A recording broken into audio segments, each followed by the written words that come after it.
Olá, boa noite. Começando mais um programa Papo Sério, hoje recebendo o Dr. Haroldo Almoras, ele que é secretário estadual de Planejamento. Boa noite, secretário. Seja bem-vindo ao Papo Sério, primeira vez, né, no nosso programa. Sinta-se à vontade. Olha, boa noite, Urismar. Obrigado aí pelo convite, pelo espaço que está sendo me oportunizado. Estou aqui à disposição e boa noite aí a todos que assistem nosso programa.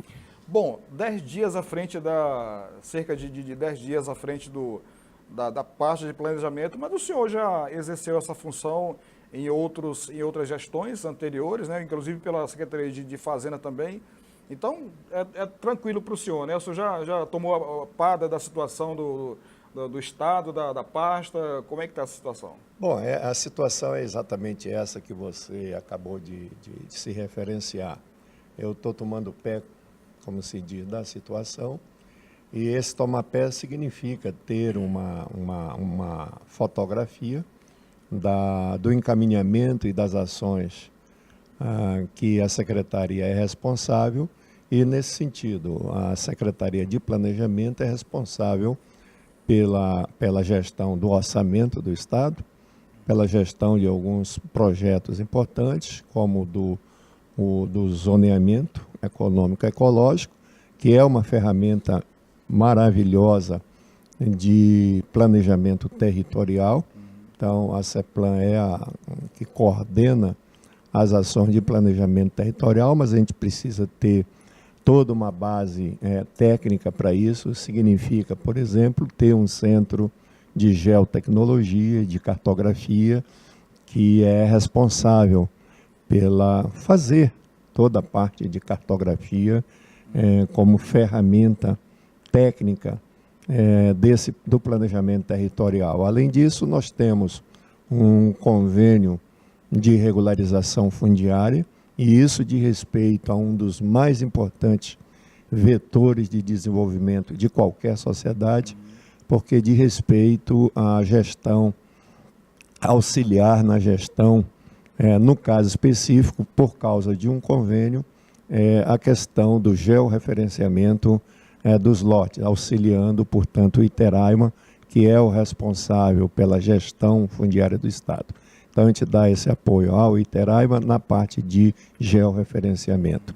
E temos os projetos outros que dizem respeito ao distrito industrial, a definição de uma política de desenvolvimento industrial, e isso também se relaciona à questão do comércio. E aí, do comércio, a gente tem na CEPLAN, portanto, uma formulação que vamos já definida pelo governo, pela governadora, que diz respeito à questão da própria atualização, digamos assim, dos parâmetros de funcionamento da área de livre comércio. Certo. Eu queria começar a nossa entrevista, secretário, falando a respeito do orçamento do Estado. Em 2016, a abertura do orçamento demorou bastante, a Assembleia segurou, e aí, aliada a outras situações aí pela qual o país vinha passando, desencadeou aquela crise terrível que eu até digo que foi sem precedentes, né? Roraima nunca tinha visto, eu acho que o Brasil, na verdade, nunca tinha visto uma crise tão forte como aconteceu. Como é que está a questão do orçamento esse ano? A Assembleia já liberou, já abriu o orçamento, o governo já pode começar a trabalhar tranquilamente, a investir nas áreas que realmente precisa investir?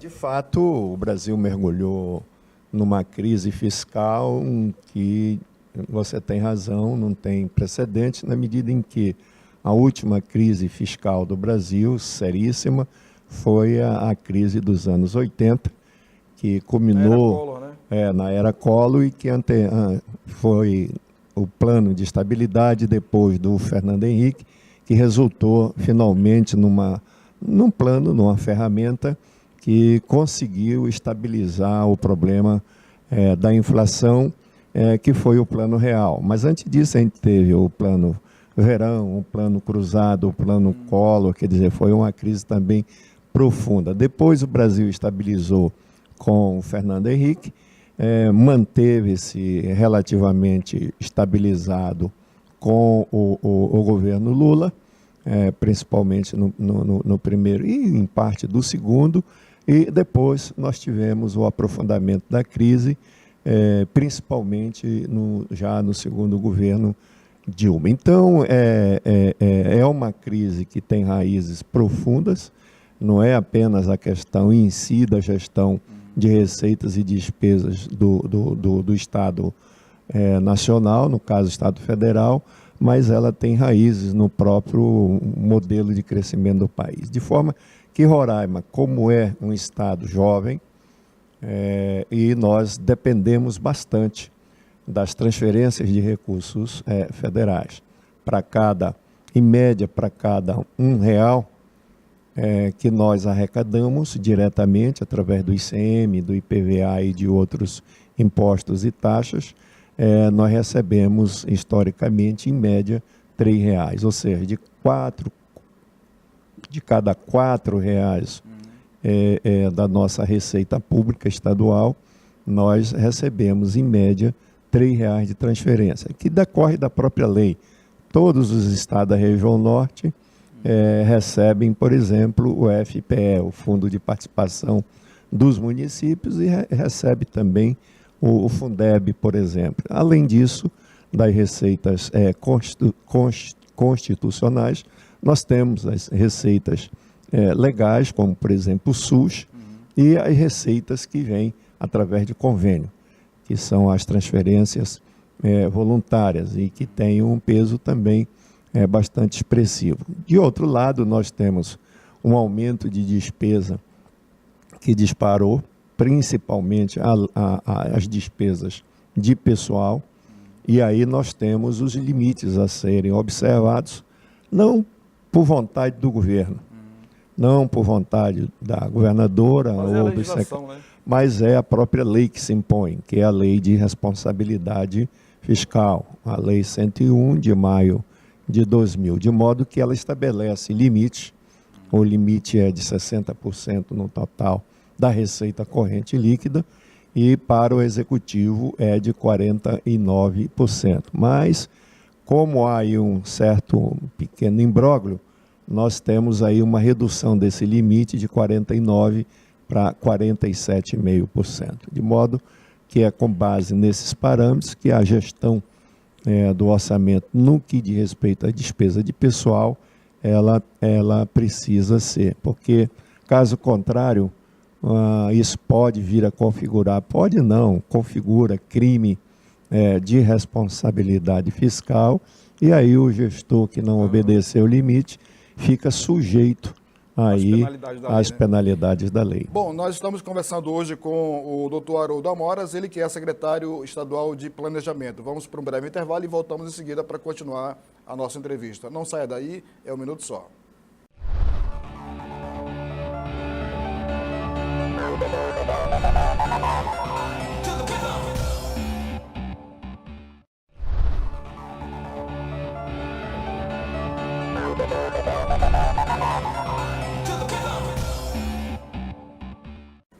Nós voltamos com o programa Papo Sério, hoje recebendo o secretário estadual de Planejamento, o doutor Haroldo Amoras. Secretário, a gente falava sobre o orçamento no bloco anterior, queria que o senhor dissesse para a gente, é o mesmo orçamento do ano passado, houve algum incremento, diminuiu, o governo vai trabalhar com que valor esse ano?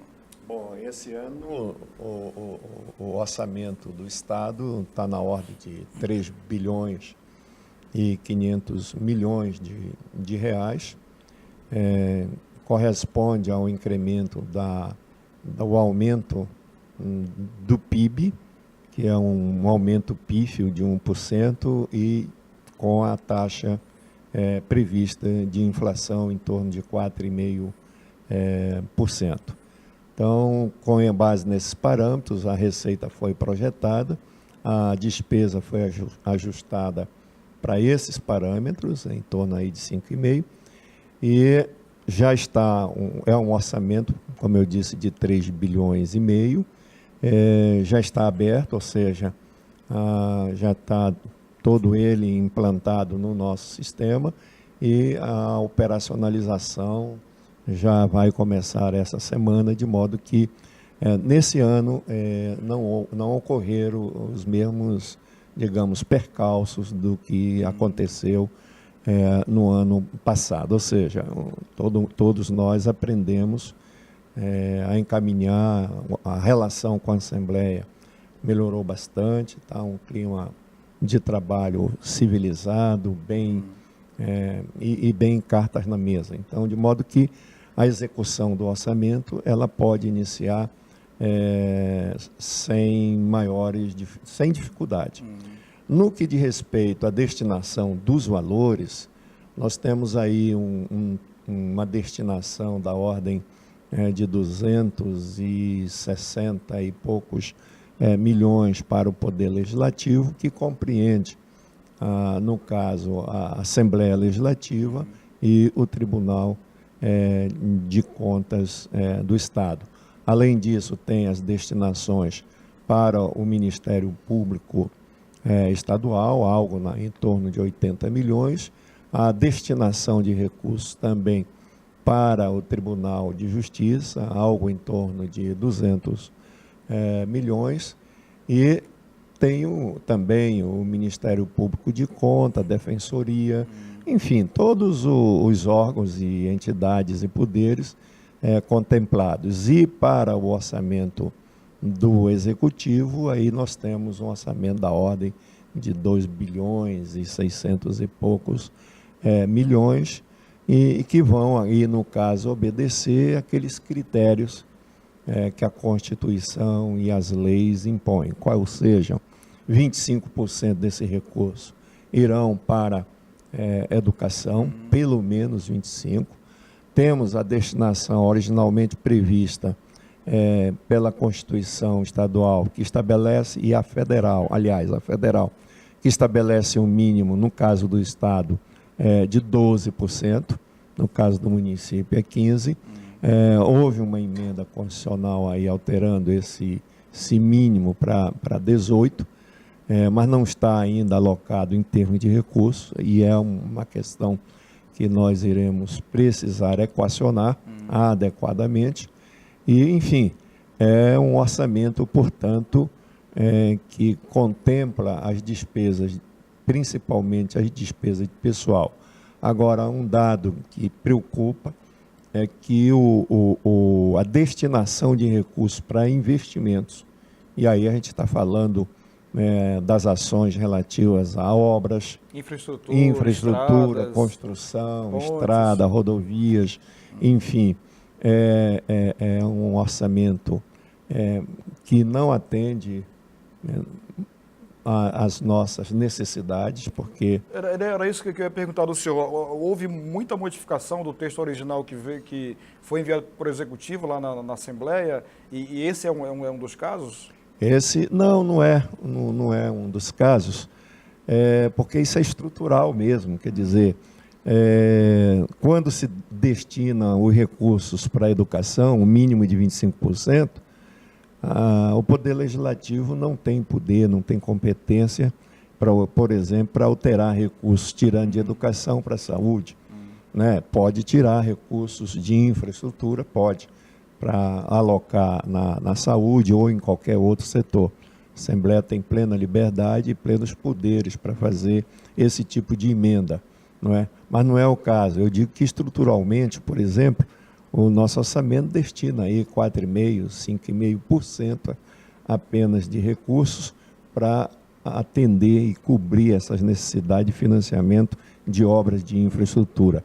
E isso nos indica que nós precisamos ser bastante ativos e eficientes na busca de recursos. E é justamente aí que entram os parlamentares. Os parlamentares, né? Entram o encaminhamento de projetos diretamente junto aos ministérios, e isso passa por termos projetos, né, devidamente prontos, elaborados, para que a gente tenha acesso. Hoje, no governo federal, a não ser naqueles programas já de custeio relativo à assistência social, por exemplo, não se aprova nada se não tiver o projeto. E eu estou falando do projeto, tanto o de engenharia, né, é preciso ter o projeto de engenharia, quanto o projeto, digamos, socioeconômico. E a legislação tem que seguir esse risco aí, né? Bom, essas as metas aí, na verdade. Bom, eu queria que o senhor falasse sobre esse programa Progredir. O senhor vai dar continuidade? É um projeto de governo? Em que pé está essa situação? Pois então, eu diria o seguinte, não houve mudança de governo. O que houve foi apenas mudança do titular da secretaria. E a mudança do titular da secretaria não significa mudança da política de governo. Então, aquilo que está no PPA, no plano plurianual, que é o plano, é a ferramenta de planejamento prevista tanto na legislação federal, na Constituição Federal, quanto na legislação estadual, especificamente na Constituição Estadual e na lei que regula e aprovou o PPA, isso continuará. Evidentemente que, do ponto de vista programático, haverá um ajuste aqui, outro ajuste acolá, porque a realidade muda. A realidade, por exemplo, está previsto lá, vamos supor, uma ponte lá, ou uma estrada, mas se os recursos não se realizarem, nós temos que nos ajustar à realidade orçamentária e financeira. Essa é uma lei econômica, é a lei da escassez, e não tem decreto ou lei que faça mudar essa realidade. Ou seja, cachorro late e passarinho canta, né? Mas não tem que decrete que pato vai miar ou que gato vai cantar. Ou seja, verdade. É a realidade que se impõe. Com certeza. Nós estamos conversando hoje com o secretário estadual de Planejamento, doutor Haroldo Amoras. A gente vai para o breve intervalo e volta para o último bloco para continuar essa conversa aqui. Não sai daí, é um minuto só.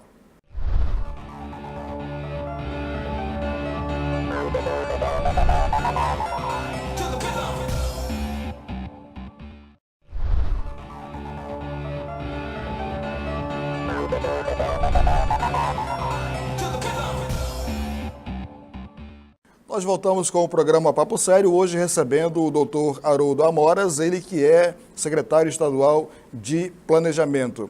Secretário, as áreas prioritárias que o governo vai trabalhar esse ano?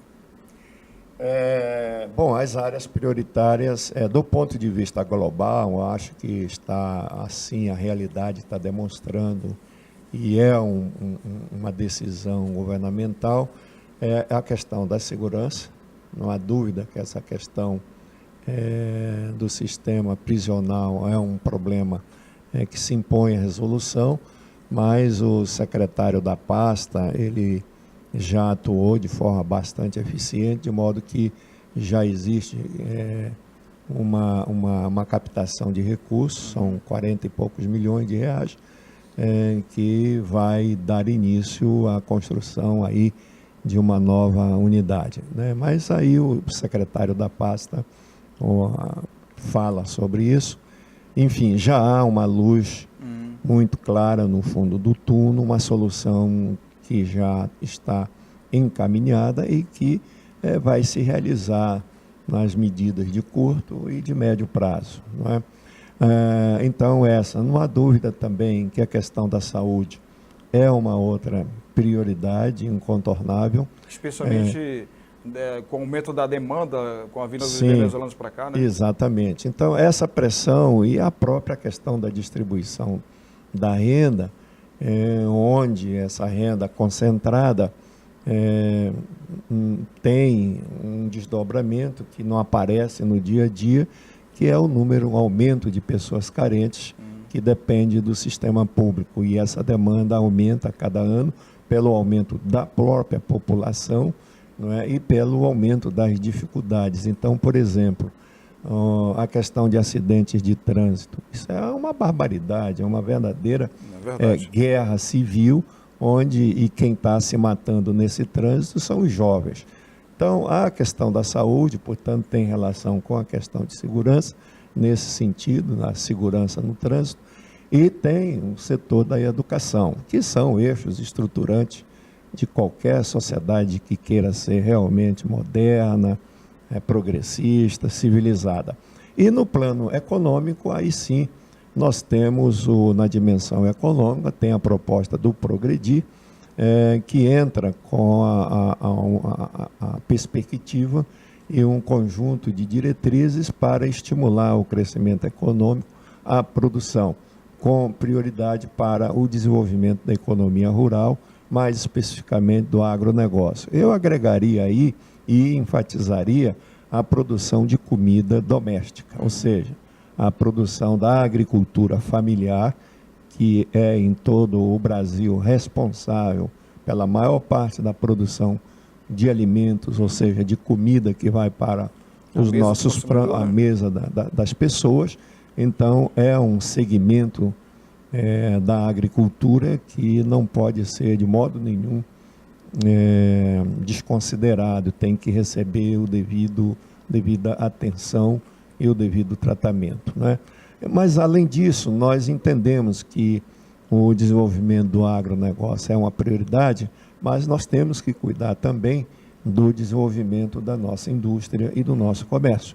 E isso significa nós utilizarmos as possibilidades que se abrem com a própria lei que regulamenta a área de livre comércio, porque é bom que as pessoas saibam que há um artigo que não foi regulamentado até hoje, ou seja, desde 2008, esse artigo não foi. Qual é? É aquele artigo que trata da concessão de benefício fiscal para as indústrias que utilizem matéria-prima regional.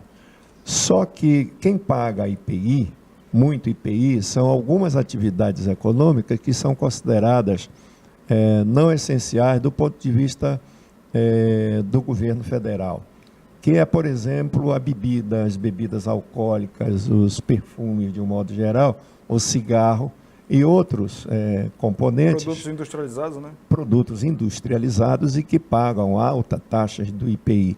Mas, por exemplo, se nós não podemos imaginar o desenvolvimento de um modelo industrial, na medida, por exemplo, de bebida alcoólica, na medida em que há um decreto presidencial que veda o plantio de cana-de-açúcar na Amazônia. E aí é um entendimento equivocado, errado, né, do governo federal, na medida em que nós temos aqui em Roraima os lavrados, e que eles apresentam a aptidão agrícola, em termos edafoclimáticos, para o desenvolvimento da cana-de-açúcar. Mas nós somos... Desmatamento zero, porque já não existe zero, né? Mas, infelizmente, quer dizer, o governo federal, neste caso, tratou a Amazônia como se a Amazônia floresta pura, coberta, todo o território. E não é. Nós temos... Mas isso é coisa de quem não vem na Amazônia para verificar em loco e fica lá em Brasília nos seus gabinetes só assinando papel. Além disso, tem outros dois interesses que estão envolvidos aí. Um é o lobby dos ambientalistas, do pessoal ambientalista, que eu diria principalmente esses mais radicais, não é, que querem a Amazônia absolutamente intocada. E há um outro componente. Na realidade, existe também os lobbies dos produtores de cana-de-açúcar de São Paulo e do Nordeste, que não querem concorrência. Então, esses são fatores a serem considerados, de modo que esse decreto que veda mostra esse poder quase que total do governo federal, da União, na gestão do território amazônico. E o território amazônico, vale dizer, não é um território federal. O território amazônico é um território nacional. E a nacionalidade incorpora a autonomia dos estados e dos municípios. E isso, o governo federal nessa área tem agido de uma forma imperial praticamente. Então essa é uma questão que envolve a construção do zoneamento, do ZE, do zoneamento ecológico econômico, na medida em que o ZE, por exemplo, vai ter uma contradição, vai indicar, olha, aqui há condições edafoclimático para o plantio de determinadas, né, vegetais, plantas, enfim. E aí tem uma norma administrativa do governo federal que diz que não pode. Mas isso é uma luta, é um processo, claro, e a gente vai procurar encaminhar dentro do ZE, apontar soluções para esses tipos de problema. Então, nós temos ZE e, como falei anteriormente, a outra, a CEPLAN, entra como um auxílio ao Iteraima no sentido de fazer o georreferenciamento dos lotes que estão programados no âmbito do convênio que nós temos firmado com o governo federal. Muito bem, o espaço acabou sendo curto, então convido que o senhor retorne aqui uma outra oportunidade para a gente continuar falando sobre o desenvolvimento econômico do nosso estado aqui. Então, muito obrigado pela sua presença e sinta-se à vontade a retornar em outra oportunidade. Olha, eu que agradeço essa oportunidade, esse espaço, porque levar informação, uma visão, é muito importante a gente ter esse tipo de oportunidade, de espaço para, com a sociedade, prestar não é? contas, né? E prestar conta.